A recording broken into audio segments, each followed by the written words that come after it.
சோழிங்கநல்லூர் தொகுதிக்குட்பட்ட ஜலடியான்பேட்டை வார்டு எண் 191 நெசவாளர் நகர் லோகாம்பாள் தெரு பகுதியில் சிலிண்டர் வெடித்து 6 வீடுகள் முற்றிலும் சேதமடைந்தன.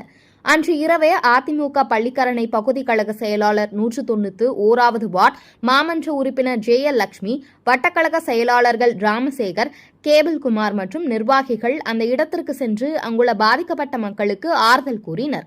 அதனைத் தொடர்ந்து அதிமுக சென்னை புறநகர் மாவட்ட கழக செயலாளர் முன்னாள் சட்டமன்ற உறுப்பினர் KB கந்தன் பாதிக்கப்பட்ட இடத்தை பார்த்து அங்குள்ள மக்களுக்கு ஆறுதல் கூறினார். மேலும் பாதிக்கப்பட்ட 6 குடும்பங்களுக்கும் பள்ளிக்கரணை பகுதி கழக செயலாளரும் மாமன்ற உறுப்பினருமான ஜெயலட்சுமி ஏற்பாட்டில் ஒவ்வொரு குடும்பத்திற்கும் அரிசி, மல்லிகை பொருள், காய்கறிகள், பாய், பாத்திரங்கள், உதவித்தொகை ரூபாய் 5000 வீதம் மாவட்ட கழக செயலாளர் KB கந்தன் வழங்கினார்.